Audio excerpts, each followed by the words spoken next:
வணக்கம்.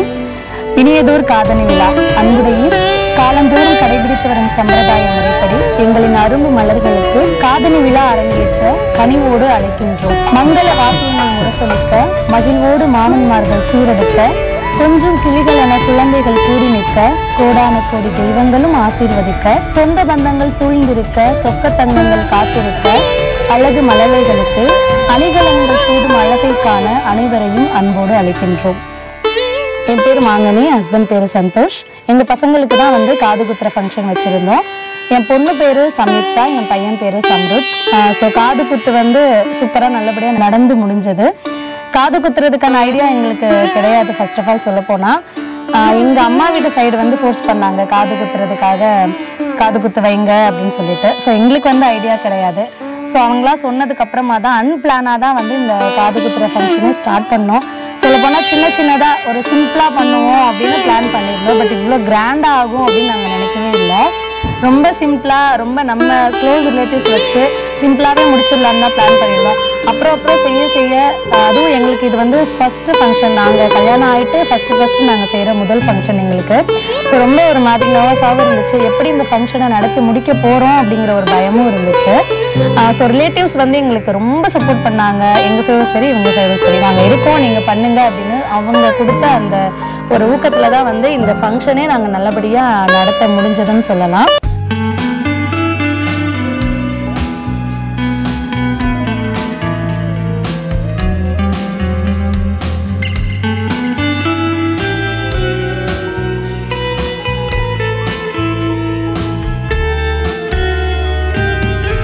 ஆக்சுவலி நாங்கள் சிறப்பு பிளான்டு இப்படி தான் பண்ணணும் அப்படி இல்லை.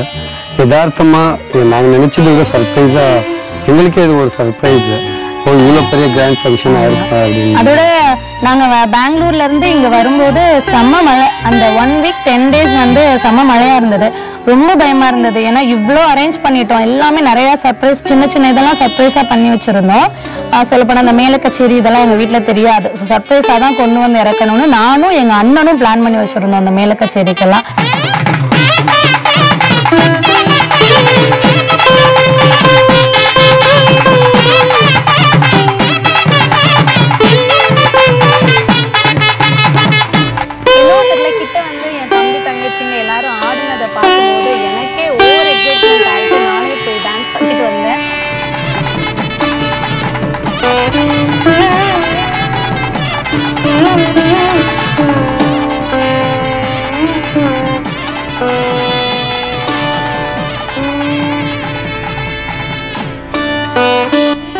அதே மாதிரி நாங்கள் டென்ட் போட்டதுலேருந்து எல்லாமே கொஞ்சம் பயமாகவே இருந்தது. ஐயோ மழை வந்துச்சுன்னா இவ்வளோ செலவு பண்ணி இவ்வளோ கஷ்டப்பட்டு எல்லாம் பண்ணியிருக்கோமே அப்படின்னு.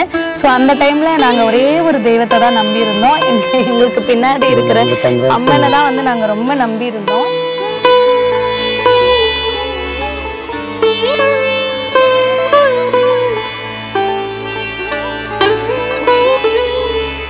இருக்கேன், நீங்க பண்ணுங்க அப்படின்னு எங்களுக்கு எல்லாத்துலயுமே உறுதுணையா இருந்து எங்களுக்கு இந்த ஃபங்க்ஷனை நல்லபடியா நடந்து முடிஞ்சது. பெருசா நாங்க எல்லாருமே, ஏன்னா காது குத்துறதுக்கு முதல் நாள் கூட மழை வந்தது. ஸோ எங்க ஊரை விட்டுட்டு சரௌண்டிங்ல இருக்க எல்லா ஊர்லயுமே மழை வந்ததுன்னு நாங்கள் கேள்விப்பட்டோம். ஏன்னா சந்தைக்கு போகும்போதெல்லாம் மார்க்கெட்ல இருந்து ரொம்ப மழைன்னு சொல்லி ஃபோன் பண்ணிட்டு இருந்தாங்க. அப்போல்லாம் எங்களுக்கு நார்மலா தான் இருந்தது. ஆனா ஒரு நிமிஷமே பக்கு பக்குன்னு இருந்தது, ஐயோ மழை வந்துருமோ அப்படின்னு. பட் மறுநாள் அந்த காது குத்துற ஃபங்க்ஷன் அன்னைக்கு என்னவோ தெரியல, நடத்தி முடிச்சிடலாம், தைரியமா இது முடிஞ்சிரும், எந்த டிஸ்டர்பன்ஸுமே இல்லாம நடந்து முடிஞ்சிரும் அப்படிங்கிற ஒரு நம்பிக்கை இருந்துச்சு. அந்த நம்பிக்கை எங்க இருந்து வந்துச்சு அப்படின்னு தெரியல. ஸோ அது சொன்ன மாதிரி எல்லாரோட சப்போர்ட், கடவுளோட அருள், இந்த பிரபஞ்சத்தோட பவர், இது எல்லாமே சேர்ந்து தான் நாங்கள் நல்லபடியாக எங்களோட குழந்தைங்களோட முதல் ஃபங்க்ஷனை நல்லபடியாக நடத்தி முடித்தோம். ஸோ அதுக்கப்புறமா எல்லாருமே சேர்ந்து இங்கே கோவிலில் தான் காது குத்துறதா பிளான் வச்சுருந்தோம். அந்த டைமிங் எல்லாம் மாமன்மார்கள் எல்லாரும் வர்றதுக்கு கொஞ்சம் லேட் ஆயிடுச்சு. ஸோ எல்லாரையும் ஒன்று சேர்த்து எல்லா மாமனையும் ஒரே டைமில் அழைச்சிடலாம் அப்படின்னு எங்கள் வீட்டுக்கு பக்கத்தில் இருக்க கோவிலே போய் அழைச்சிட்டு வர்றதுக்காக போயிருந்தோம். ஸோ அங்கே ஒரு ஃபன் நடந்தது. என்னன்னா எல்லாத்தையுமே எடுத்துகிட்டு போயிருந்தோம். எடுத்துகிட்டு போகும்போது கரெக்டாக மாமனுக்கு போடுற வேட்டியை வீட்டில் வச்சுட்டு வந்துட்டோம். திருப்பி அங்கேருந்து ஓடி அதெல்லாம் எடுத்துகிட்டு போயிட்டு மாமசீரெல்லாம் அழைச்சி ஸோ எல்லா மாமாவும் ஒன்றா சேர்ந்து ஆடி பாடி சந்தோஷமாக வரும்போது அவ்வளோ அழகாக இருந்தது, அவ்வளோ ஹாப்பியாக இருந்தது. எனக்கு தூரத்துல இருந்து பார்க்கும்போது அவ்வளோ ஒரு ஆனந்த கண்ணீர் ரொம்ப அழுக வர்ற மாதிரி இருந்தது, பார்த்துட்டே இருந்தேன். அதுக்கப்புறம் இங்கே தான் கோவிலுக்கு வந்தோம். இங்கேயும் வந்து கொஞ்சம் டிலே ஆயிடுச்சு. ஸோ ஆக்சுவலி அந்த நல்ல நேரம் அதெல்லாம் தாண்டியாச்சு. கோவில் வாசல்ல அம்மன் முன்னால தான் வச்சு காது குத்தணும். அதனால நல்ல நேரம் கெட்ட நேரம் அதெல்லாம் கிடையாது. எங்கள் அம்மன் வாசலுக்கு வந்துட்டோம் அப்படின்னாலே எல்லாமே நல்ல நேரம் தான். ஸோ அந்த டைம் எல்லாம் பார்க்காம தான் நாங்கள் வந்து கொஞ்சம் டிலே ஆகி தான் வந்து காது குத்தணும்.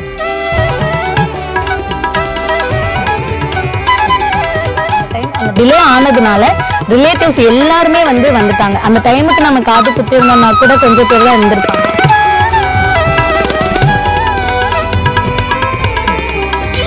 அதுக்கப்புறம் சம்பளத்துக்கு வந்து காது குத்தும் போது அவனுக்கு வந்து பெட்டு கட்டியிருந்தாங்களா பசங்கள்லாம், நீ வந்து காது குத்தும் போது அழுகாம இருந்து அப்படின்னா ஒரு காதுக்கு 50 ரூபாய் தரோம் அப்படிங்கிற மாதிரி. ஸோ அவன் அதனாலே பல்ல கடிச்சிட்டு ஸ்மைல் பண்ணிட்டு அழுகவே இல்லை. நான் வந்து எக்ஸ்பெக்ட் பண்ணேன் அவன் அழுவான் அப்படின்ட்டு, அவன் அழுகவே இல்லை. அதே மாதிரி தான் சமயம் வந்து என்னன்னா ஓவரா அழுதுச்சு அப்படின்னா அதை நிப்பாட்டவே முடியாது, அந்த அளவுக்கு அழுகும். அதனால நானும் இவரும் பக்கத்துல உட்காந்துட்டே நீ வந்து ஸ்ட்ராங்கா இருக்கணும், நீ ரொம்ப ஸ்ட்ராங் கேர்ள், நீ அழுகக்கூடாது அப்படி இப்படின்னு சொல்லிட்டே இருந்தோம். ஆனாலுமே அவ கொஞ்சம் ஃபீல் பண்ணி ஃபர்ஸ்ட் காது குத்தும்போது நார்மலா இருந்தா. ஸோ செகண்ட் வந்து ரொம்ப கொஞ்சம் அவங்க ப்ரெஸ் பண்றதுக்கு கொஞ்சம் லேட் ஆயிடுச்சு. ரொம்ப அழுத்தி பண்ணும்போது அவளுக்கு ரொம்ப அழுக வந்துருச்சு. ஸோ அதுக்கப்புறம் அவ கொஞ்சம் நார்மல் ஆயிட்டா. ரொம்ப சப்போர்ட்டிவா இருந்தவங்க வந்து கோட்டூர்ல இருந்து எங்க அத்தையும் மாமாவும் அவங்க.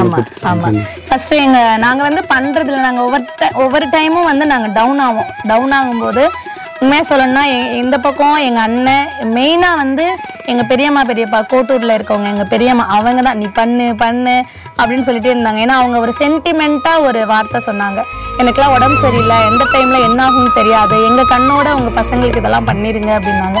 ஸோ அந்த ஒரு வார்த்தை வந்து எங்களை ரொம்ப ஃபீல் பண்ண வச்சிருச்சு, இப்படி சொல்கிறாங்களே அப்படின்னு. அதுக்கப்புறம் தான் இவரே வந்து சரி என்ன ஆனாலும் பரவாயில்ல, எவ்வளோ செலவானாலும் பரவாயில்ல, நம்ம காது குத்த நல்லபடியாக முடிச்சிருவோம் அப்படின்னு அந்த ஒரு வார்த்தை தான் எங்களை வந்து இந்த அளவுக்கு கொண்டு வர வச்சது. அதுக்கப்புறம் ஃபஸ்ட்டு இதுக்கு எங்கள் சித்தியும் ஒரு காரணம். ஸோ அவங்களும் சொன்னாங்க காது குத்திடுங்க, எல்லாரும் நல்லா பெரியவங்கெல்லாம் நிறைஞ்சு இருக்கும் போதே காது குத்திடுங்க அப்படின்னு. அப்புறம் எங்கள் அண்ணாவும் ஃபாரின்லேருந்து சொல்லிகிட்டே இருந்தாங்க, நீ பண்ணே நாங்கள் இருக்கோம், என்ன ஆனாலும் சரி நாங்கள் இருக்கோம், உனக்கு எந்த ஒரு செலவானாலும் சரி, இல்லை பட்ஜெட் ப்ராப்ளமா என்ன ஆனாலும் சரி சொல்லு எங்களுக்கு அப்படின்ட்டு. ஸோ எல்லாருமா சேர்ந்து இருந்து சப்போர்ட் பண்ணி எல்லா ரிலேட்டிவ்ஸுமே எங்களுக்கு சேர்ந்து இருந்து எங்கள் ஊர்லையாக இருக்கட்டும் பங்காளிகளாக இருக்கட்டும் எல்லாருமே ஒவ்வொருத்தவங்களும் வாலண்டரியாக வந்து எல்லா வேலைகளும் பார்த்து கொடுத்தாங்க. இது இப்படி பண்ணணும், இது இப்படி செய்யணும். ஏன்னா எங்களுக்கு ஃபஸ்ட் எக்ஸ்பீரியன்ஸ் இது. ஸோ ஏதாவது நாங்கள் மிஸ்டேக்ஸ் விட்டுருவோம் அப்படின்ட்டு ஃபஸ்ட்டே எங்களுக்கு வந்து பார்த்து இவங்க வந்தாங்கன்னா இப்படி கவனிக்கணும், இது வந்தால் இப்படி பண்ணணும் அப்படின்னு ஒவ்வொன்றும் வந்து சொல்லி கொடுத்தாங்க. ஸோ எல்லாத்தையுமே நாங்கள் கேட்டுக்கிட்டோம்.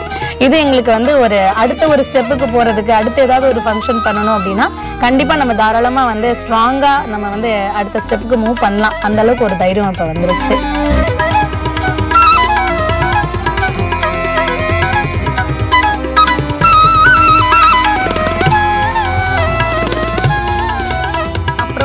மாமாவுக்கும் எங்கள் அப்பாவும் ரொம்ப உடம்பு சரியில்லாமல் இருந்தாங்க. நம்ம வீட்டில் ஒரு ஃபங்க்ஷன் இந்த அளவுக்கு நடந்துச்சு அப்படிங்கிற ஒரு சந்தோஷம் அவங்களுக்கு கொடுக்கணும் அப்படின்னு நாங்கள் நினச்சிட்டு இருந்தோம் பர்சனலாக. ஸோ அதையும் நல்லபடியாக நடத்தி முடிச்சிட்டோம்.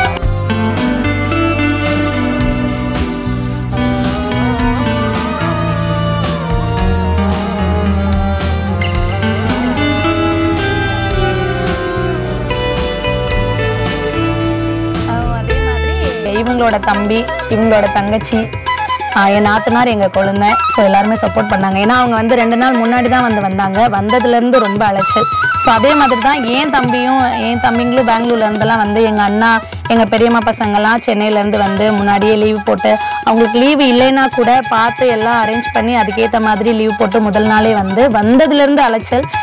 சந்தைக்கு போகிறதா இருக்கட்டும், வெளியில் போகிறதா எதுனா ஒன்று வாங்கணும்னா நாங்கள் போகிறோம் நீங்கள் இருங்க அப்படின்னு எங்களுக்கு எல்லாத்துக்குமே சப்போர்ட் பண்ணி எங்களுக்கு ஒவ்வொரு விஷயத்துலேயும் வந்து என் சைடும் சரி இவர் சைடும் சரி, இவங்க பிரதர் அண்ட் சிஸ்டராக இருக்கட்டும் இல்லை என் பிரதர் அண்ட் சிஸ்டர்ஸாக இருக்கட்டும், ஸோ எல்லாருமே சேர்ந்து எங்களுக்கு வந்து கை கொடுத்து ஒவ்வொரு விஷயத்துலையுமே ஹெல்ப் பண்ணாங்க.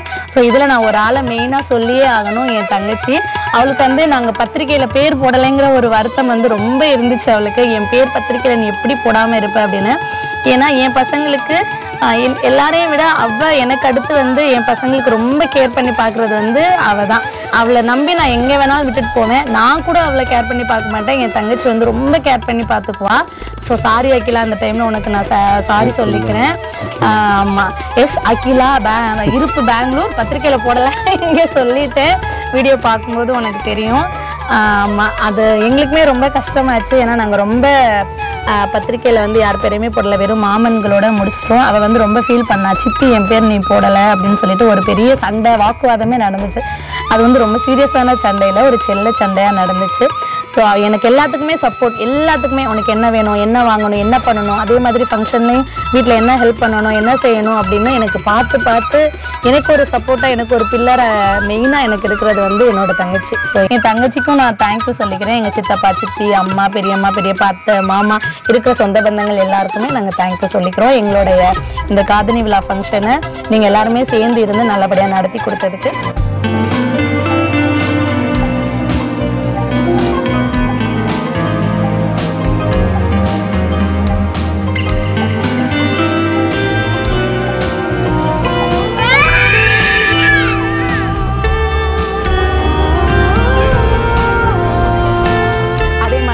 ஃபோட்டோகிராஃபி அவங்கள பற்றியும் சொல்லணும். சூப்பராக எங்களுக்கு எடுத்து கொடுத்தாங்க. நாங்கள் சொல்கிற இடத்துலலாம் என்னென்ன வீடியோ எடுக்கணும், என்னென்ன ஃபோட்டோ எடுக்கணும் அதெல்லாம் சொல்லும் போதும் சரிக்கா எடுத்துடலாம்னு தவிர ஒரு இடத்துல கூட முகம் சொல்லிக்காமல் நாங்கள் சொல்லும் போதெல்லாம் எங்களுக்காக அழகாக எடுத்து கொடுத்தாங்க. கேமராமேனாக இருக்கட்டும், வீடியோ தம்பியாக இருக்கட்டும். ஸோ 2 பேருமே சூப்பராக எங்களுக்கு சப்போர்ட் பண்ணி எங்களுக்காக நாங்கள் சொல்லும் போதெல்லாம் முகம் சொல்லிக்காமல் எடுத்து கொடுத்ததுக்காக உங்களுக்கும் நன்றி. எல்லாம் எக்ஸ்ட்ரா டைம்ல கூட எக்ஸ்டெண்ட் பண்ணி கூட இருந்து டைம் எக்ஸ்டெண்ட் பண்ணி இப்போ கூட இந்த டைம்ல பாருங்க, இந்த இவ்வளோ இருட்டில் இந்த டைமே வந்து 8 o'clock ஆச்சு. எங்களோட சரௌண்டிங் பார்த்தீங்கன்னா ரொம்ப இருட்டாக இருக்கும். ஸோ இந்த டைம்லேயே வந்து நாங்கள் என்ன சொன்னாலும் சரி, எடுக்கலாம் வாங்க, பண்ணலாம் வாங்க அப்படின்னு எங்களுக்காக சப்போர்ட் பண்ணி நல்லபடியாக முடிச்சு கொடுக்கணும் அப்படின்னு எங்களுக்காக ஒவ்வொரு வீடியோவையும் பார்த்து எடுத்து கொடுத்த உங்களுக்கும் ரொம்ப நன்றி. ஸோ 2 minutes எங்கள் கூட கேமராமேனும் ப்ளஸ் வீடியோ மேனும் வந்து ஜாயின் பண்ணி. என் பேர் சதாம் ஷேக். ப்ரோ பேர் என்ன சொல்லுங்க? என் பேர் மனோஜ் ப்ரோ. நாங்கள் தான் இந்த ஃபங்க்ஷன் எடுத்தோம். எக்ஸ்பீரியன்ஸு வந்து நல்லாவே இருந்துச்சு. ஃபஸ்ட்டு இந்த ஊர் நான் எக்ஸ்பெக்ட் பண்ணவே இல்லை இந்த மாதிரி இருக்குன்ட்டு. ஃபஸ்ட்டு என்ட்ரன்ஸ் ஆகும்போதே ஒரு செட்டிநாடு ஃபீல் இருந்துச்சு அந்த வீடெலாம். அது பார்க்கும்போது பரவாயில்ல, நல்ல எங்கள் ஊர் காரைக்குடி தான், ஆனால் கிராமம்னா நான் வந்து அப்படியே டோட்டலாக வேறு மாதிரி பார்த்தேன். இது என்ட்ரன்ஸ் ஆகும்போது ப்ரோட்ட கூட சொல்லிட்டு இருந்தேன், ஒரு செட்டிநாடு அந்த ஒரு இது இருக்கும், பார்க்கும்போது நல்லா இருந்துச்சுன்னு சொல்லிட்டு உள்ளே போயிட்டு ப்ரோ நல்லா இருந்துச்சு ப்ரோ, என்ட்ரன்ஸ் ஆகும்போதே உங்கள் ஊர் நான் ரொம்ப கிராமமாக இருக்குன்னு எக்ஸ்பெக்ட் பண்ணேன், நல்லா இருந்துச்சு அப்படின்னு சொன்னேன். அப்புறம் உள்ளெல்லாம் வந்துட்டு இங்கே கோயில் அப்புறம் அந்த இடத்தெல்லாம் பார்த்துட்டு இங்கே ஃபங்க்ஷன் வரதுக்காண்டி அங்கே வயக்கண்டு வந்தோம். அதெல்லாம் பார்த்தோன்னே நல்லா இருந்துச்சு. சீரியஸாக நான் சொல்லிட்டு இருந்தேன். அது மாதிரி ஃபங்க்ஷனை பற்றி சொல்லணும்னா நல்ல ஒரு எக்ஸ்பீரியன்ஸ் எனக்கு டக்குன்னு என்ன பேசுகிறேன் வரல. நான் வந்து தம்பி வந்து அழுகாமல் இருந்து நான் நிறையா காதுக்கு நான் ஃபஸ்ட் டைம் வந்து தம்பி அழுகாமல் பார்க்குறது வந்துட்டு இந்த ஃபங்க்ஷன் தான்.